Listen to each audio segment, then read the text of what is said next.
Billy I changed the name of the right Travis, I believe. They just have a funny name problem. I've had to change names because I could rename anybody in here, so don't mess with me. And we're going to bring in Lisa right now as well.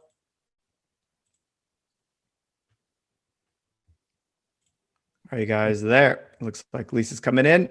Billy's coming in. Yeah, you got the right one. Awesome. All right. Not the actual cool. Travis. I will just happily pass into the background here and let you two guys discuss your Black Friday, Cyber Monday strategies and optimizations for 4Patriots. Awesome. Hi, Lisa. Can you hear me okay? I can hear you. Can you hear me? Yeah, I can hear you great. Thanks so much for hopping on. I know it was Absolutely. a last minute pull in on this one. We're used to that around here, so that's totally okay.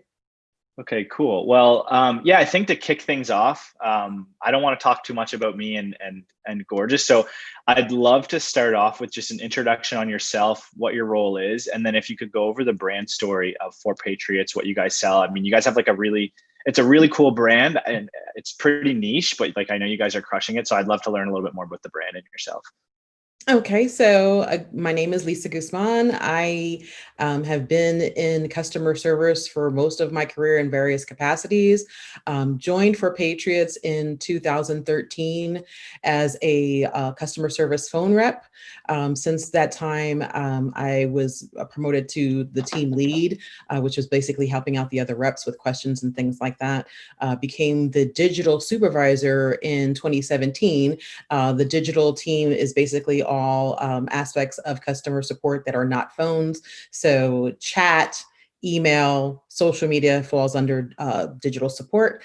And then most recently became the digital customer support manager. So been with the company for 7 years, going to be in November. Really appreciate the fact that I moved my way up through the company. So I have a really intimate knowledge of the agent perspective, the customer perspective, and I try to bring that in my new role as well.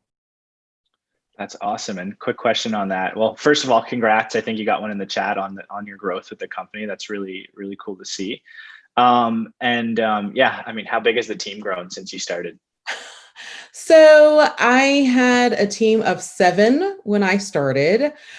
We now have over 20, and that includes a third party that we work with that is based in Texas, but the reps are actually in the Philippines. And that number does not include contractors that we have actually brought on, independent contractors to help us with the volume. So it's been an amazing journey, even just through 2020 with an immense amount of growth. But also exciting with the new things that we're able to do because of the growth. Awesome. Cool. Yeah, that's amazing growth. And interesting, you mentioned that you're working with an outsourcing partner for some of your support. So maybe we'll touch on that if we get a little bit more support focused in a few questions. So yeah, why don't you tell everybody about 4Patriots, what you guys do, who your customer is, things like that. Absolutely. So 4Patriots, we champion self-reliance. So all of our products are based on being self-reliant. So long-term shelf life food. We have solar powered products. We also have health supplements.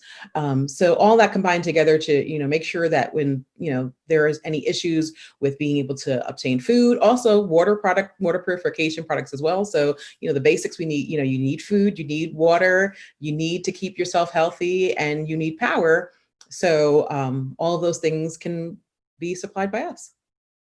That's amazing. And I mean, as an e-commerce brand, I think that's a really unique market. Like I'd imagine you guys have a niche audience. I know it's like you said, like you have long, what's the word? But just basically like food that you can store for long periods of time for scarcity, like who are like you guys are an e-commerce business all year round. I know like with the pandemic, you guys have probably seen pretty good growth with all of the anxiety that people are having. But like, yeah, from a high level, like who are the people that are buying this stuff all year round? If there isn't necessarily like a situation where you would need to have something like that, like you would need, packaged food for 4 weeks because you can't get access to fresh food. It's really funny because when I started with the company, our clientele was very, conservative, prepper type people, a very older demographic. But since then, we've seen our demographic actually lower in age. We've seen our demographic, go across income guidelines. And I think what it is that people aren't just concerned for food for one situation. At first it was more, okay, what if there's rioting, or what if there's, some kind of government unrest? But now people are also concerned about climate change. Hurricanes and floods can also keep you from being able to get food, or being able to have power, or being able to have clean water. So we're seeing more of that demographic. We're also seeing people who camp and hike because they really like having a solar powered generator to help to supplement their camper power, or being able to use a stovetop and things like that. So the expansion of our demographic through that, and also through bigger promotions through social media, we've really expanded our demographic. So it's really crossed the gambit of a lot of different people who are becoming more aware of not only the need for these things, but how delicate our system is, because even if the truckers go on strike for just a few days, that can have a huge impact on your ability to obtain food.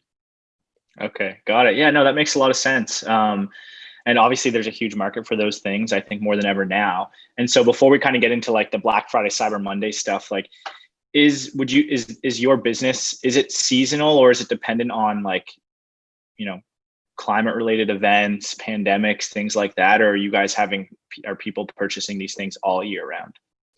People are purchasing these all year round, but I can say, usually around this time of year, things get really busy. Believe it or not, there's a lot of people who gift these to other people. So you would think, oh, who's going to gift food? But you think about, 25-year shelf life, we have a lot of customers who buy them for their families. And then with the expansion to our power products, we have what we call our Patriot Power Cell, which people use a lot to charge their phones. And the fact that it has a solar panel on there, so you don't have to worry about running out of power. That's a big gift giving gift for people as well. So yes, with pandemics such as this, I mean, we've had a banner year in 2020, and a lot of that can be contributed to COVID. But anytime there's any like political things going, because like for us, we're kind of hitting that whole perfect storm of both COVID and an election year.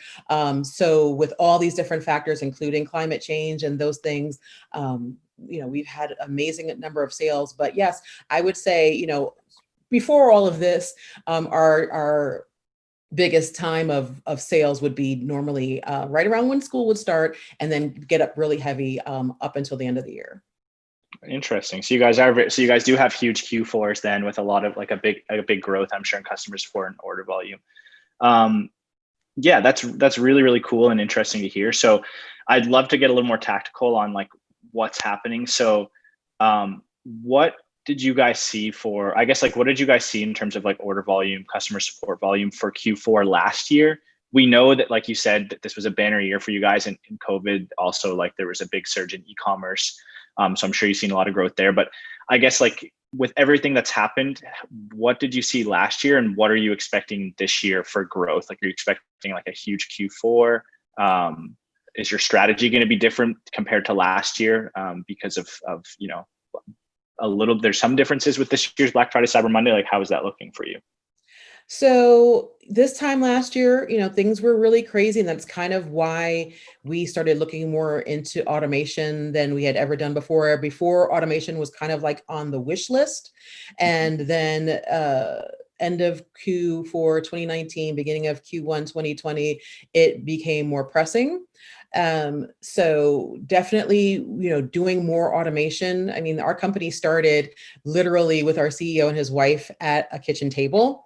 And now we have reps that work across the country, and like I said, in Philippines. And so in order to scale, all that growth, you just can't keep hiring because this is so brand new for us that, we've had to implement some automation to kind of alleviate some of that, because at the same time of getting these great number of sales, we also want to make sure that we are continuing our goal of providing excellent customer service. And so one of the things that we don't want to do is succeed to the point of failure, if that makes sense, of, having so many sales, but not being able to provide the support that's needed, that we end up, almost, outdoing ourselves. So automation is one of the strategies that I think has taken precedence from this year versus last year. Okay, got it. And that makes sense. I actually gave a talk like a few hours ago about like the balance between like experiencing steady growth and like doubling your team. I think you want to provide a good experience, but you want to be as efficient as possible. So you might not have to double your support team. So yeah, like, are you guys, do you have projections on how much more customer support volume you're going to get in Q4 than you did over the past, I guess, like 8 months?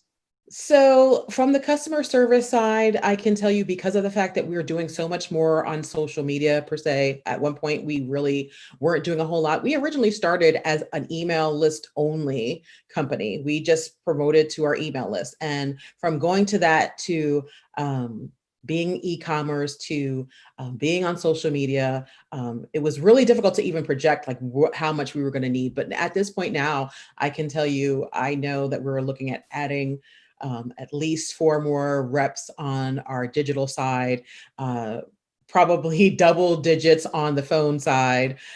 Social media, we're going to add a couple more people there as well, because now that we've kind of gotten Facebook per se down pretty pat, we're also going to be extending out to Instagram, Twitter. So the hard part is just kind of like seeing, what's the customer, reach out to those different channels, because we all know that customers reach to different channels depending on who they are. So we kind of want to just dip our toes in the water first, see, how the customers respond, and then kind of go from there. Okay, awesome. So it sounds like there's 2 things. It sounds like you guys are obviously expecting a huge influx of customer support throughout Q4, like you're hiring like crazy. But you've added automation this year to kind of really streamline some of your processes. So maybe you're not hiring as much. But you are still hiring.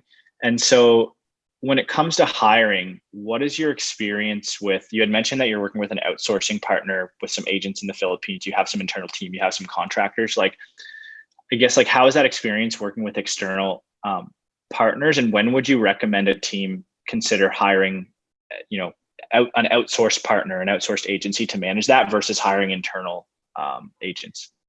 So what led us to hiring outside sources was that we were able to see from the digital perspective that we were getting a lot of certain types of customer reaches. So because of COVID and because of the number of sales that we had, we saw a lot of the questions that were coming in through email were, where is my order? And that's a really simple question to be able to answer. So we knew we could train up someone to be able to answer that question really fast, get them on, and basically hit the emails running. It's also a question that we projected that wouldn't come up as much as we get caught up on things. So it made sense to bring in somebody from outside. So that way you're not hiring and then having to let people go. When you're hiring somebody from outside, you can set the parameters of, I may only need you for 3 months.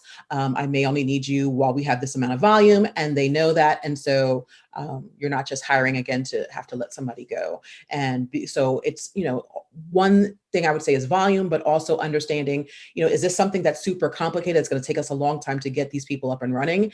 If it is, then that might not be a good idea to bring an outside source. But if it's something that is going to be pretty simple to get people trained and working on and really making that dent into your backlog, then I would say going with a third party is the way to go. Okay, got it. Yeah, so that makes a lot of sense. So basically, very seasonal. Like if somebody's listening and they're very seasonal and like they have like an influx for like maybe 1 or 2 months during the holidays, like definitely outsource. And the other thing to consider is there's obviously like a learning curve to hire an outsourced agent to manage stuff, but it sounds like, with all of the supply chain issues that COVID is causing, like we actually did a study internally just recently. It was like 10,000 tickets, so pretty small, but then there was 10,000 tickets. We seen like 50% of tickets for something order related, order status, return, damage, exchange, very repetitive questions. So it sounds to me like if you have a repetitive question that can be answered with a macro or a templated response, and you can train somebody very quick to do it, then it makes sense. But if it's a high touch related question, it needs a lot of technical support, then maybe you need to hire someone in-house. Right. And I think, with us changing our email platform to one that, allows us to automate a lot of stuff, because we literally came over to Gorgeous with 15,000 unanswered tickets. And Wow. for example, before all of this, we felt like we were sinking at 500 unopened tickets. So 15,000 is way more than 500, obviously. And so with going with Gorgeous, with our previous platform, there was not a lot of automation available to us, but we were able to import those tickets from the previous platform to Gorgeous, set up rules beforehand to say if this person is asking for their their shipping time, or if their order was shipped, we could hook that up to our internal system that actually shows their tracking number, the shipping date, et cetera. So those tickets automatically closed.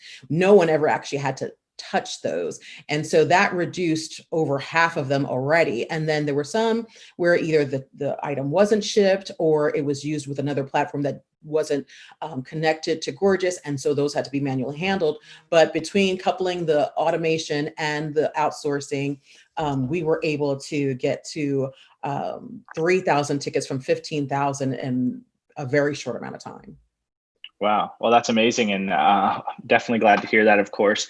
And I guess with that, you have a lot of experience in customer support, and now with a few different help desk solutions. You talked a lot about automation. There's a lot of automation. So there's like tagging, there's automating replies, there's auto closing tickets, there's auto assigning tickets. Like, what are some of the key things if there's people here that are maybe starting to build out their team, they're starting to see a big influx of tickets and they're not quite sure like how to handle them.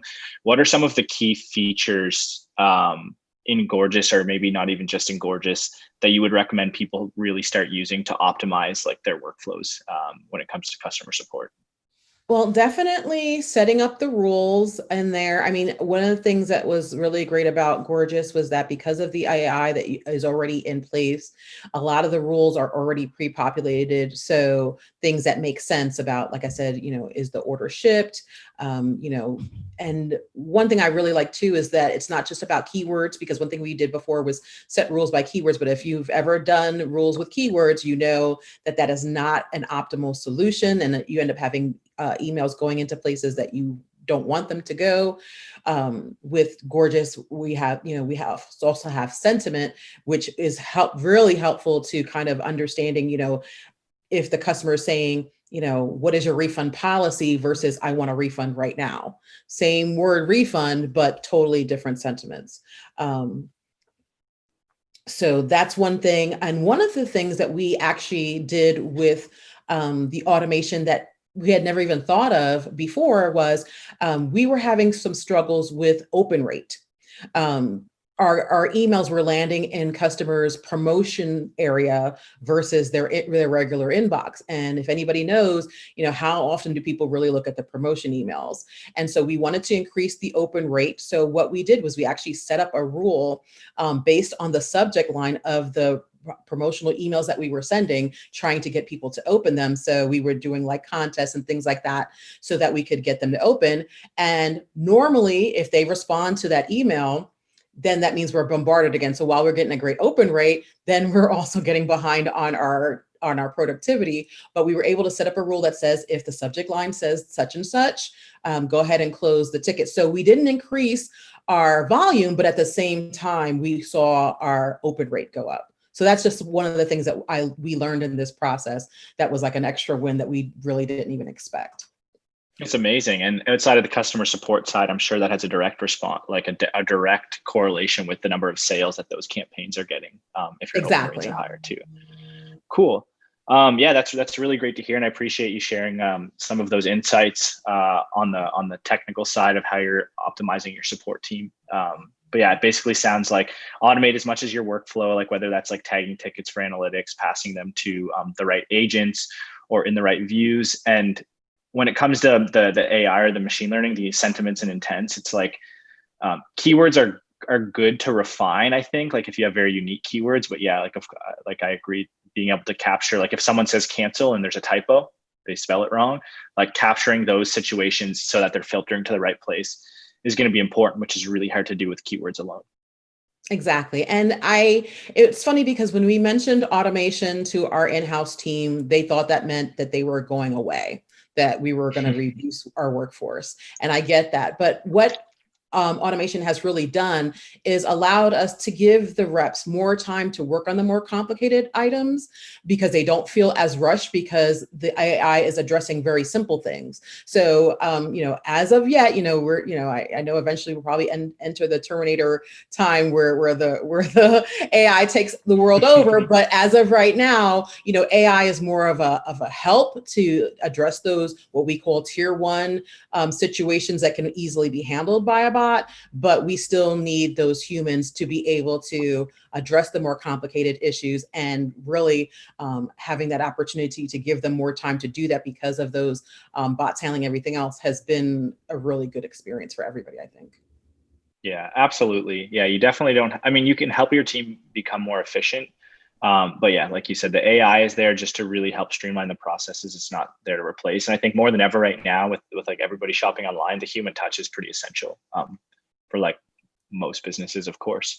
And so I can't remember how much time we have left, Derek, but I do want to ask another question. It's kind of a two-parted question.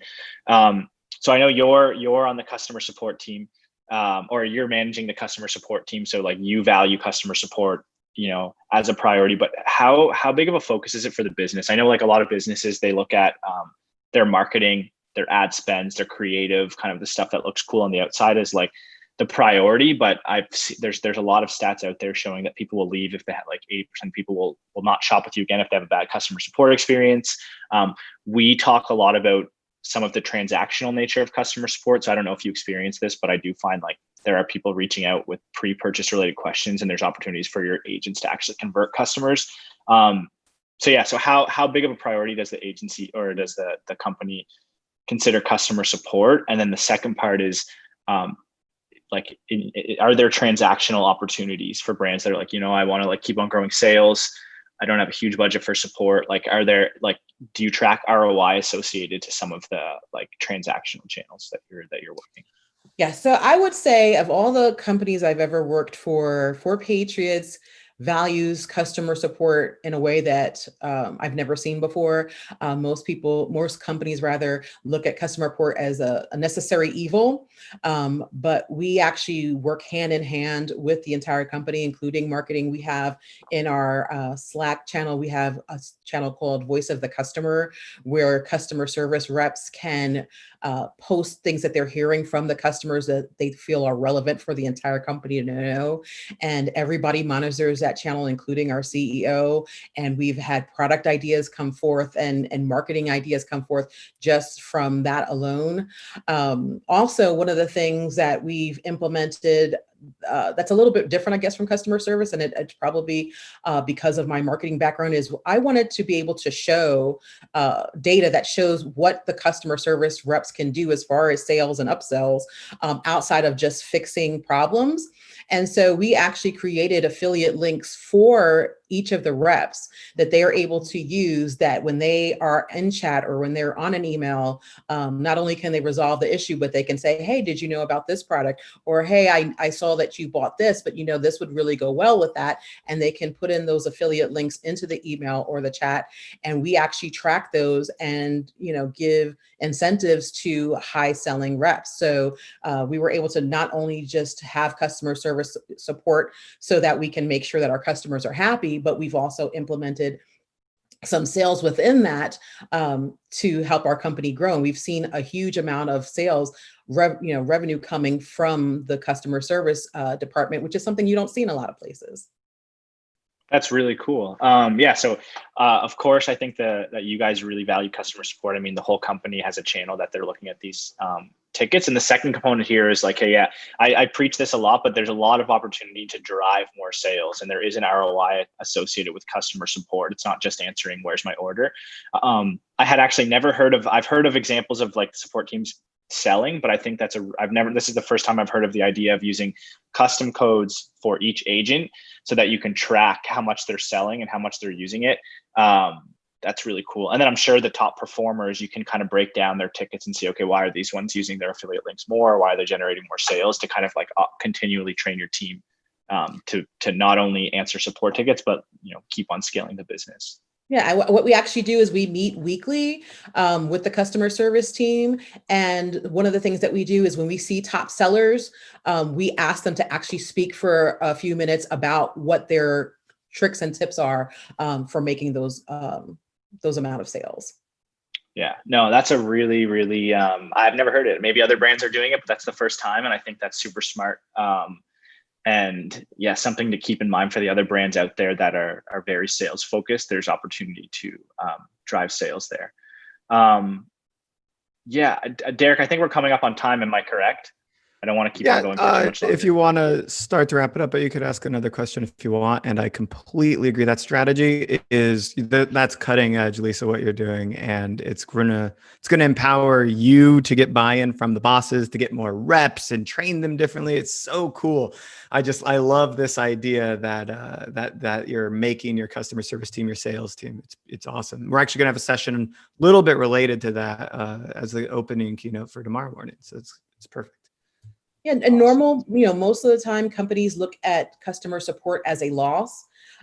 We are actually many months becoming a positive, as far as we're actually, making enough sales to cover salaries and then some, which is huge. Wow.